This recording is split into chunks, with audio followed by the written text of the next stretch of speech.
नमस्कार, साधना plus news पर Jharkhand express देख रहे हैं आप। मैं हूं आपके साथ प्रगति चतुर्वेदी। खबरों की शुरुआत करेंगे, लेकिन उससे पहले एक नजर इस वक्त की हेडलाइंस पर।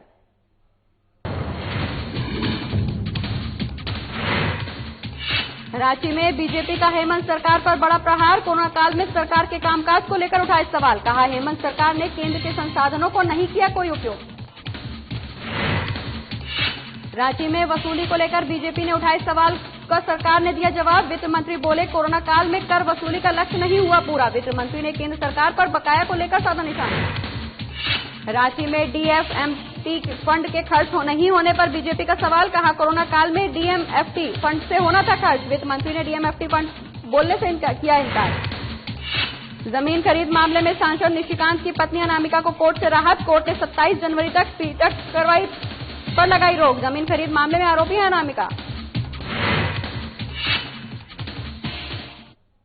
चलिए खबरों की शुरुआत करेंगे, जहां बीजेपी ने हेमंत सरकार पर निशाना साधते हुए डीएमएफटी फंड को लेकर सरकार की मंशा पर सवाल उठाए हैं। बीजेपी विधायक केदार हाजरे ने कहा कि इस सरकार ने केंद्र की योजनाओं का कोई लाभ जनता को ठीक तरह से नहीं दिया।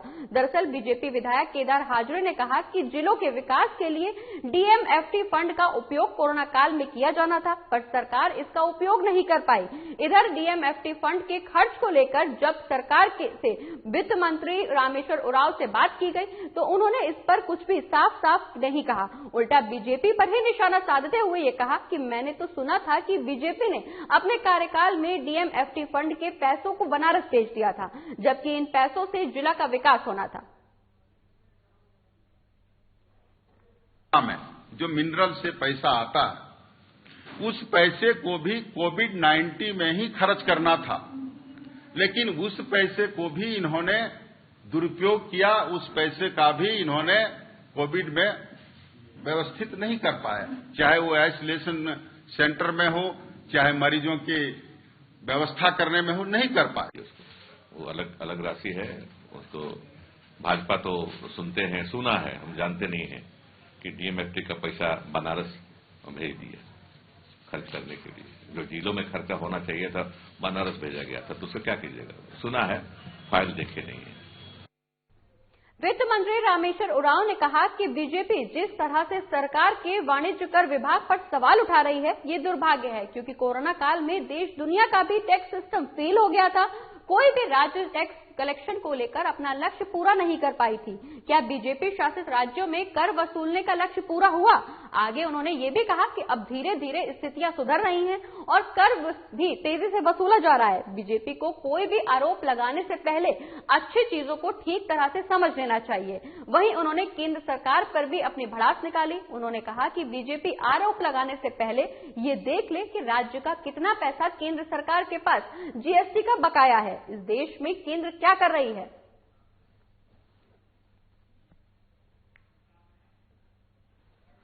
बीजेपी ये आरोप लगाने के पहले ये पता करे कि जीएसटी कलेक्शन का काम भारत सरकार का है।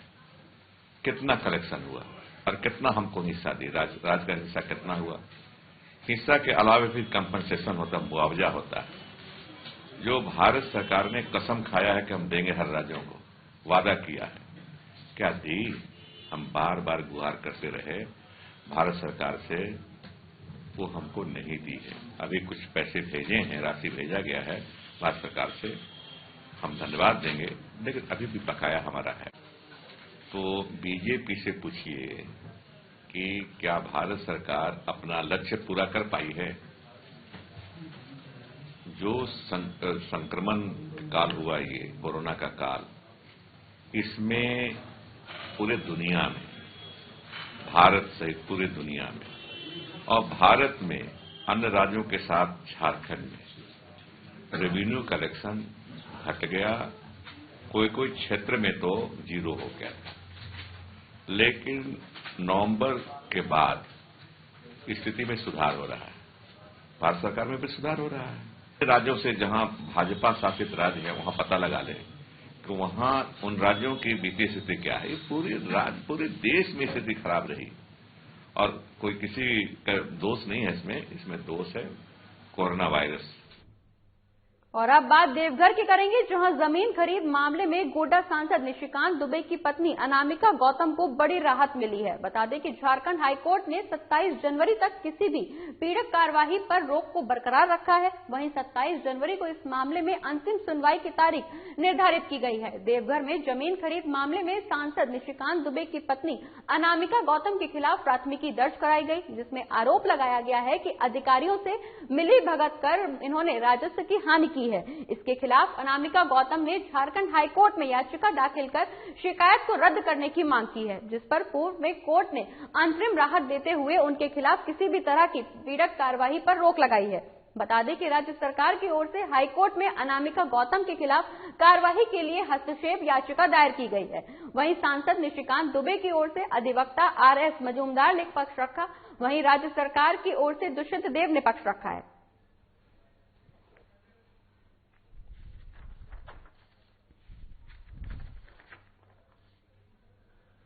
तो देवघर में जमीन मामले में गोड्डा सांसद निशिकांत दुबे की पत्नी अनामिका गौतम को बड़ी राहत मिली है। आपको बता दें कि 27 जनवरी तक पीड़क कार्यवाही पर रोक लगा दी गई है। जमीन खरीद मामले में आरोपी हैं अनामिका, वहीं निशिकांत की पत्नी को अब कोर्ट से राहत मिल गई है। बता दें कि कोर्ट ने कार्यवाही पर 27 जनवरी तक रोक लगा दी है।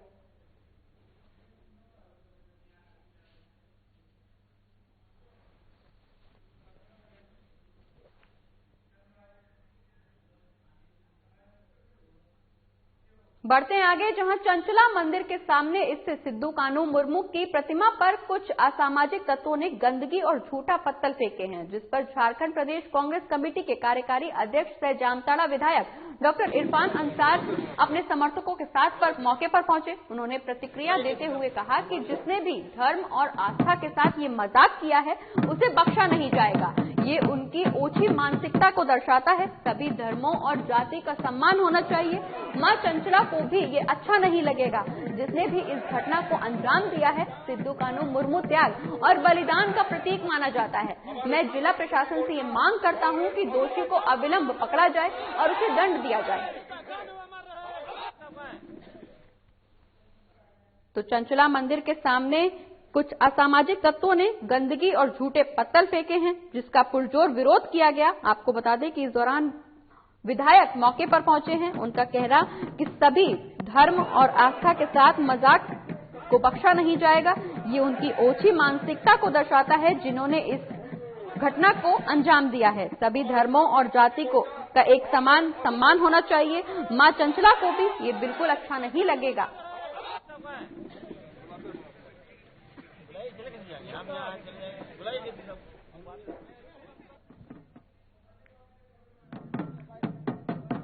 तो जामताड़ा में सिद्धू कान्हू मुर्मू की प्रतिमा पर गंदगी फेंकी गई, जिसका लोगों ने विरोध जताया है। आपको बता दें कि विधायक इस दौरान मौके पर पहुंचे हैं। उन्होंने मौके का जायजा लिया।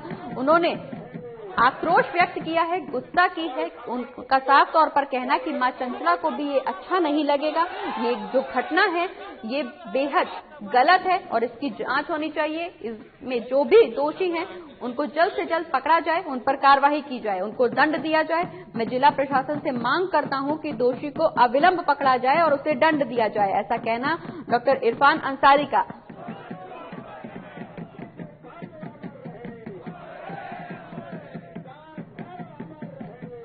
मैं कहना चाहता हूं कि मां चंचला की धरती पर इस तरह का अपमान ये बर्दाश्त हम लोग नहीं कर सकते।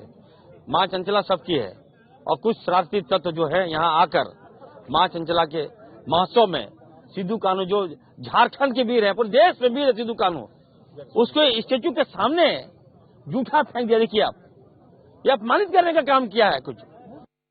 और जमशेदपुर के टेलको में क्षत्रिय महासभा राजपूत समाज ने महाराणा प्रताप जी की पुण्यतिथि मनाई। वहीं इस मौके पर क्षत्रिय महासभा राजपूत समाज के प्रदेश अध्यक्ष चंद्रा सिंह, प्रदेश उपाध्यक्ष लकी सिंह कोल्हान, अध्यक्ष चंद्रकांता सिंह समेत तमाम महिला पुरुष पदाधिकारी उपस्थित रहे। वहीं काफी संख्या में महिलाओं को क्षत्रिय महासभा राजपूत समाज में जोड़ा गया और साथ ही साथ आई कार्ड और प्रमाण पत्र भी दिया गया। वहीं प्रदेश अध्यक्ष चंद्रा सिंह और उपाध्यक्ष लकी सिंह ने कहा कि आज महाराणा प्रताप की पुण्यतिथि मनाई गई और संगठन का विस्तार किया गया।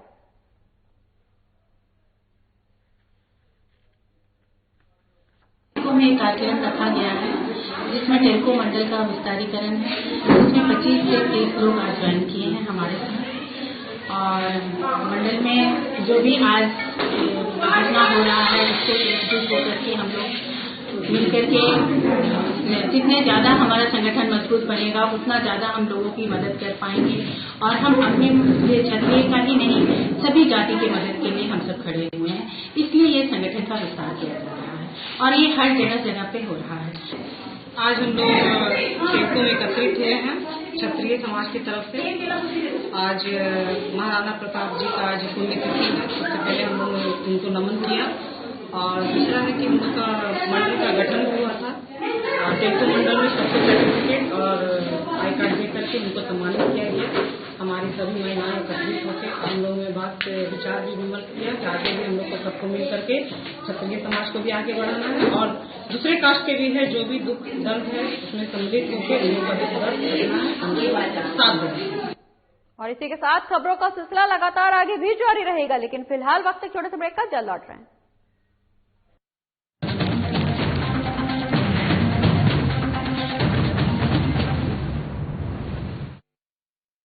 मैं हेमंत सोरेन सत्यनिष्ठा से प्रतिज्ञान करता हूं कि मैं विधि द्वारा स्थापित भारत के संविधान के प्रति सच्ची श्रद्धा और निष्ठा रखूंगा।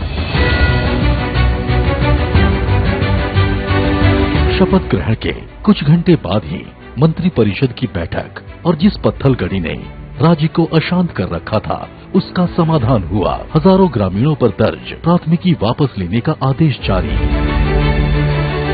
महिलाओं के खिलाफ हुए अपराध की त्वरित सुनवाई के लिए 22 फास्ट ट्रैक कोर्ट के गठन को मंजूरी। गरीबों के असाध्य रोगों के बेहतर इलाज हेतु 5 लाख तक की सरकारी मदद को अमली जामा पहनाया गया। जरूरतमंदों को भोजन उपलब्ध कराने के लिए 6,595 मुख्यमंत्री दीदी किचन, मुख्यमंत्री विशेष किचन, 1300 दाल भात केंद्र, राज्य भर के अस्पतालों में isolation ward, Covid ward, oxygen युक्त बेड, आईसीयू, वेंटिलेटर और संक्रमण के जांच की व्यवस्था हुई। अब जरूरत थी प्रवासी श्रमिकों को वापस लाने की। देश में सबसे पहले यहीं से पहल हुई और 484 श्रमिक एयरलिफ्ट 8.50 लाख श्रमिक भाइयों को श्रमिक स्पेशल ट्रेन से वापस लाया गया। 25 करोड़ मानव दिवस का सृजन एवं 20,000 करोड़ पारिश्रमिक देने के लक्ष्य के साथ योजना लागू की गई। श्रमिकों की मेहनत को सम्मान प्राप्ति के लिए बीआरओ से एमओयू हुआ और देश की सीमा पर सड़क निर्माण में संलग्न हुए। झारखंड की भावना को प्रतिबिंबित करने वाले राज्य के नए प्रतीक चिन्ह का अनावरण हुआ। महिला सशक्तिकरण की दिशा में फूलो झानो आशीर्वाद योजना के जरिए शराब हड़िया के निर्माण और बिक्री में शामिल महिलाएं अपने जीवन में बदलाव की प्रेरक कहानियां कर रही हैं। 26,000 सखी मंडल की बहनों को बैंक लिंकेज के माध्यम से 370 करोड़ एवं 111 कुशल नर्स को देश के बड़े अस्पतालों में नियुक्त किया गया। इस कड़ी को और सशक्त करते हुए 22 युवतियों को कपड़ा उद्योग में नौकरी दी गई। खेल के क्षेत्र में विश्व भर में परचम लहराने वाले झारखंड को 20 साल बाद 24 जिला खेल पदाधिकारी मिले, उनकी नियुक्ति सुनिश्चित हुई। इस तरह झारखंड अपने सीमित संसाधनों के साथ विकास के सभी सोपान तय कर रहा है ताकि राज्य की समृद्धि एवं समावेशी विकास की परिकल्पना को साकार किया जा सके।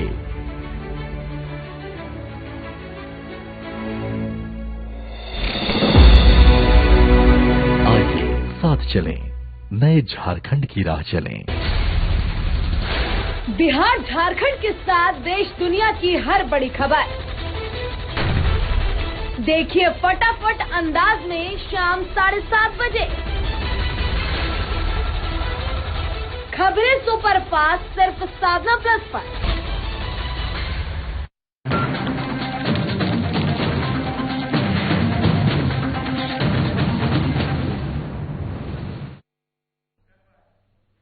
और ब्रेक के बाद एक बार फिर से स्वागत है आपका। रुक करेंगे हजारीबाग का, जहां ऊर्जा विकास निगम के अनुबंधन कर्मियों और एजेंसी के माध्यम से कार्यरत कर्मियों ने वरीय पदाधिकारियों के खिलाफ बिगुल फूंका है और एक दिवसीय धरना देते हुए कहा कि इस वित्तीय वर्ष में लगभग 4 महीने से उन्हें मासिक भुगतान नहीं किया गया। इसके अलावा पिछले 2017 का भी कुछ भुगतान अब तक बकाया चल रहा है। ऐसे में इस महामारी के दौर में उनकी रोजी रोटी कैसे चलेगी, ये उनके सामने यक्ष प्रश्न बनकर खड़ा हो चुका है। ऊर्जा विकास निगम कर्मचारी संघ के अध्यक्ष ने कहा कि सरकार को हमारी जायज मांगों पर गंभीरता से विचार करना चाहिए। तो हजारीबाग में विकास निगम कर्मचारियों ने हड़ताल कर दी है। आपको बता दें कि सैलरी न मिलने से नाराज है विकास निगम के कर्मचारी, जहां उनके सामने काफी लंबे समय से वेतन न मिलने से भुखमरी की स्थिति पैदा हो गई है। वहीं इस दौरान निगम कर्मचारियों ने हड़ताल करने का फैसला लिया है। तो आपको बता दें कि हजारीबाग में ऊर्जा विकास निगम के अनुबंध कर्मियों और एजेंसी के माध्यम से कार्यरत कर्मियों ने वरिष्ठ पदाधिकारियों के खिलाफ बिगुल फूंक दिया है। रोष व्यक्त करते हुए सभी ने हड़ताल करना शुरू कर दिया है। इस दौरान कर्मचारियों का कहना कि सैलरी नहीं मिलने से उनके सामने रोजी रोटी का संकट खड़ा हो गया है। वहीं भुखमरी की स्थिति भी पैदा हो गई है। काफी लंबे समय से उनको वेतन नहीं मिला है, जिसके चलते उनके सामने आर्थिक परेशानी खड़ी हो गई है। वहीं उनका ये भी कहना है कि पिछले 2017 का भी कुछ भुगतान अब तक बकाया है। 4 महीने से उन्हें मासिक भुगतान नहीं मिला है। साथ ही 2017 का भी कुछ भुगतान अब तक कर्मचारियों का बकाया चल रहा है, जिसके चलते विकास निगम के कर्मचारियों के सामने भुखमरी की स्थिति पैदा हो गई है। रोजगार का संकट पैदा हो गया है, जिसके चलते अब कर्मचारियों ने बिगुल फूंक दिया है। आपको बता दें, कर्मचारियों ने गुस्से में रोष प्रकट किया है। उनका कहना है कि अब वो कर्मचारी काम पर वापस नहीं लौटेंगे जब तक उनका बकाया वेतन वापस नहीं मिलता है। इस दौरान आपको हम बता रहे हैं हजारीबाग का ये पूरा मामला, जहां ऊर्जा विकास निगम के अनुबंध कर्मियों और एजेंसी के माध्यम से कार्य कर रहे कर्मियों ने पदाधिकारियों के खिलाफ बिगुल फूंक दिया है। उन्होंने एक दिवसीय धरना दिया है। उनका कहना कि इस वित्तीय वर्ष में लगभग 4 महीने से उन्हें मासिक भुगतान नहीं किया गया है। देखिए, अभी पूरे राज्य में ऊर्जा विकास निगम और सोर्स कंपनियां जो काम कर रही है, कहीं पे कोई 7 महीने से, कहीं 5 महीने से, हजारीबाग में 3 महीने से इनका बकाया भुगतान नहीं हो पाया है। वहीं 2017 का भी मामला है कि 8 माह का पैसा इनका एक टॉप ग्रुप कंपनी था, वो लेकर के भागे हुए है। अभी यहाँ गीतराज कंपनी काम कर रहा है, वो 2019 से 1 माह का पैसा रखे हुए है, 3 माह का इधर, मतलब 4 और बीमा कर्मचारी संघ हजारीबाग शाखा इकाई ने कार्यालय से इंद्रपुरी चौक तक मास्क और पैम्पलेट बांटे। वितरण का नेतृत्व शंकर कुमार शाखा सचिव की अगुवाई में किया गया, जिसमें शंकर कुमार ने बताया कि 19 जनवरी 1956 को तत्कालीन वित्त मंत्री सीडी देशमुख के द्वारा भारतीय जीवन बीमा निगम की अध्यादेश जारी किया गया था। इसी के उपलक्ष्य में हर साल 19 जनवरी को अखिल भारतीय बीमा कर्मचारी संघ के save public sector insurance day मनाया जाता है।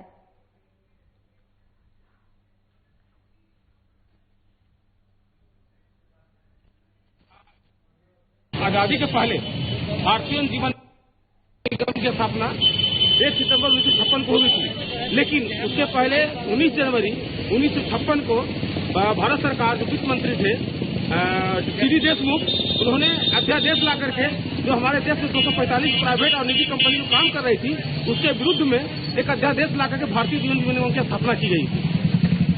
तो आज किस लिए निकले हैं हम लोग? अब भारत सरकार के द्वारा जो भारतीय जीवन बीमा निगम में 10% का जो IPO लाया जा रहा है, उसका हम लोग विरोध कर रहे हैं। और जिस तरह सरकार सार्वजनिक संपत्ति को निजी हाथों में बेची जा रही है, उसका हम लोग विरोध कर रहे हैं। अच्छा, क्या परिचय हुआ आपका? मेरा नाम शंकर कुमार है, हजारीबाग शाखा का सचिव हूँ। बढ़ते आगे, जहां कल गुरु गोविंद सिंह की जयंती 354वीं जयंती बड़े ही धूमधाम के साथ गुरुद्वारा परिसर में मनाई जाएगी। आपको बता दें कि अमृतसर और चंडीगढ़ से आए रागी जत्था के द्वारा कीर्तन भी किया जा रहा है। से लेकर दुल्हन की तरह गुरु गोविंद सिंह रोड समेत गुरुद्वारे को सजाया गया है। कल समापन के बाद अटूट लंगर भी लगाया जाएगा।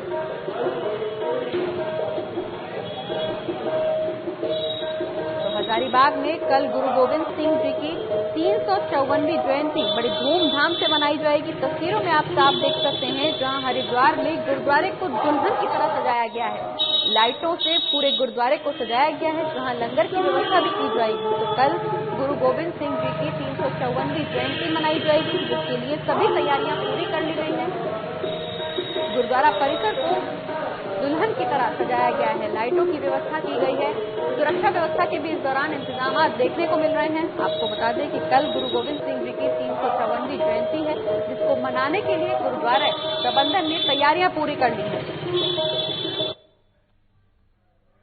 साहेब श्री गुरु गोविंद सिंह महाराज का 354वां प्रकाश पर्व जो बहुत धूमधाम से हजारीबाग की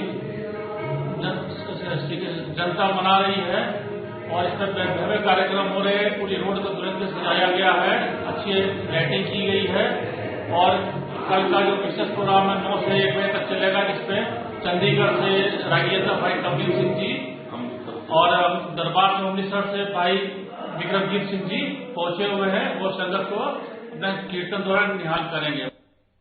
और सरकार के खिलाफ बीजेपी लगातार उग्र नजर आ रही है। एक बार फिर बीजेपी ने सरकार की नाकामियों को गिनवाया है। बता दें कि कोरोना काल में सरकार के कामकाज को लेकर अब बीजेपी ने सवाल उठाया है, तो वहीं कांग्रेस ने इस दौरान बीजेपी को आड़े हाथों लेते हुए करारा जवाब भी दिया है।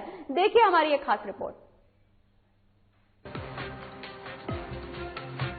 सरकार के खिलाफ बीजेपी इन दिनों लगातार हेमंत सरकार के खिलाफ अटैकिंग मोड में नजर आ रही है। लगातार सरकार के खिलाफ बीजेपी प्रेस कॉन्फ्रेंस अभियान चला रही है और हेमंत सरकार के नाकामियों को गिनवा रही है। इस कड़ी में बीजेपी ने आज कोरोना काल का जिक्र करते हुए सरकार पर नाकामी का ठिकरा फोड़ा। बीजेपी के विधायक केदार हाजरा ने कहा है कि कोरोना काल में सरकार पूरी तरह फेल रही। केंद्र सरकार ने राज्य सरकार को जो 284 करोड़ का विशेष पैकेज दिया था, उसका भी सरकार उपयोग नहीं कर पाई।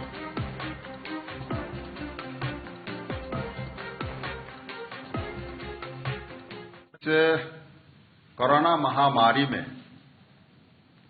इस राज्य की सरकार ने कोई व्यवस्था नहीं कर पाई। भारत सरकार ने जो 284 करोड़ विशेष पैकेज इन्हें जो दिया, और देश के प्रधानमंत्री का ये कहना था कि इसे सेवा भाव के रूप में करना है, लेकिन इस सरकार ने सेवा भाव की बात छोड़ दीजिए, कमाऊ भाव के दृष्टिकोण से उस पैसे का उपयोग किया।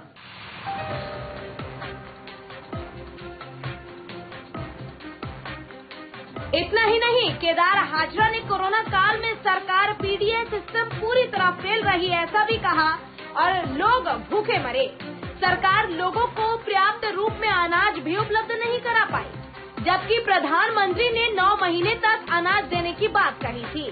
हालांकि इस मामले पर कांग्रेस के प्रदेश प्रवक्ता आलोक दुबे ने कहा कि सरकार ने हर लोग तक अनाज पहुंचाया है। कोरोना काल में एक भी आदमी भूखे नहीं मरा, बीजेपी हमें नहीं सिखाए। सब जानते हैं कि इनके कार्यकाल में कितने पीडीएस दुकानदारों को जेल भेजा गया था, ये सब बीजेपी के लोग थे।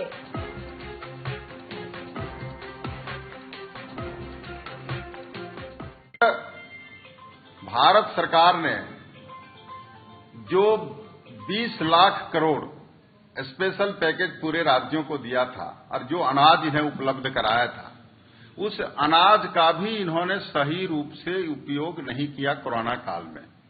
जबकि देश के प्रधानमंत्री ने कहा था कि 23 मार्च के बाद से लगातार 9 महीने तक आप किसी भी व्यक्ति को भूखा नहीं रहने देंगे, और अनाज गोदाम में सड़ते रहे,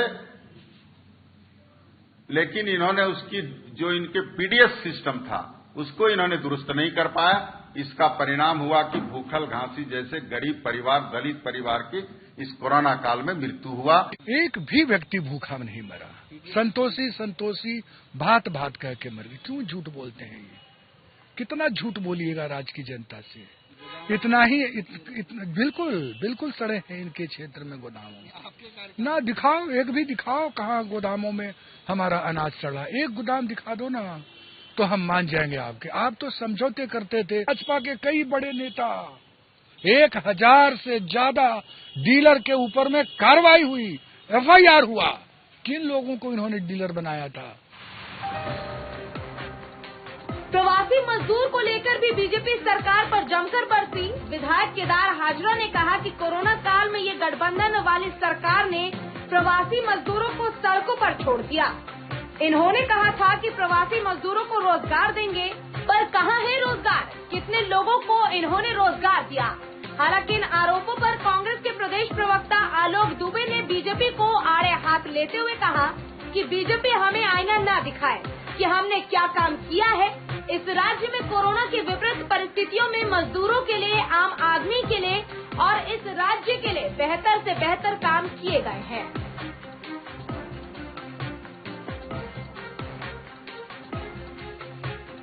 प्रवासी मजदूर बाहर राज्यों से झारखंड में आए, उन मजदूरों को उनके हाल पर छोड़ दिए। उनकी कोई व्यवस्था इन्होंने खाने से, रहने से लेकर के न उसके रोजगार के बारे में चिंता इन्होंने किया। नतीजा ये हुआ कि जो प्रवासी मजदूर वापस आए थे और ये कोरोना काल में ये कहा गया था कि जो प्रवासी मजदूर आएंगे उनका रोजगार का व्यवस्था आप करेंगे, लेकिन हेमंत जी की सरकार उस रोजगार देने में भी विफल रहा है कि मीडिया में बने रह के अपनी नाकामियों को छुपा रहे हैं, अपनी गलतियों पर पर्दा डाल रहे हैं। पूरे 9 महीना पे पूरा भाजपा, माय गॉड, बीजेपी के कार्यालय में 6.5 किलो का ताला लगा। कोई इतना बड़ा ऑर्गेनाइजेशन, और इसने कोरोना काल में क्या किया इन्होंने? तो कार्यालय का उद्घाटन किया। आप सोच सकते हैं, आप इमेजिन करिएगा कि कोई राजनीतिक दल कोरोना जैसे संकट महामारी में कार्यालय का उद्घाटन कराता हो। ये अगर इनकी उपलब्धियों के सहारे हमें अगर आईना दिखा रहे हैं तो ऊपर वाला ही मालिक है, इनको लानत है। बहरहाल भले ही बीजेपी कोरोना काल में सरकार द्वारा किए गए कामकाज को लेकर बीजेपी सवाल उठा रही है, तो दूसरी तरफ सरकार अपनी तारीफ कर रही है। पर निश्चित ही ये तहकीकात का विषय है कि कोरोना में अगर केंद्र सरकार ने 20 लाख करोड़ का पैकेज दिया तो उससे आम आदमी का कितना भला हुआ? आखिर राज्य सरकार कितने लोगों को रोजगार दी और कोरोना जैसी विषम परिस्थिति में अंतिम जन तक सरकारी लाभ कितना पहुंचाया गया? यह अब तक का सबसे बड़ा सवाल बना हुआ है। और इसी के साथ इस बुलेटिन में फिलहाल इतना ही। आप देखते रहिए झारखंड एक्सप्रेस। नमस्कार।